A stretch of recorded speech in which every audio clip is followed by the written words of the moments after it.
Pada kunjungannya ke Palembang Rabu 12 Februari 2025, Menteri Pemuda dan Olahraga Dito Aryo Tejo mendatangi Komplek Olahraga Jakabaring untuk melihat kondisi sejumlah venue olahraga di kawasan ini.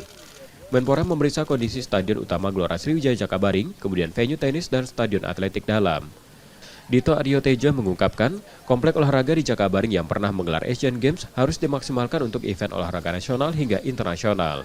Ada beberapa agenda event internasional yang akan digelar di Jakabaring Sport City, serta tidak menutup kemungkinan untuk pelatnas cabur.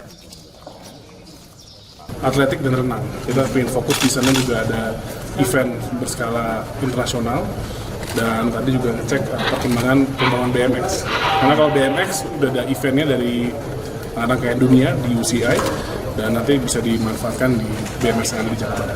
Yang agenda FIFA ya, kalau di stadion ini.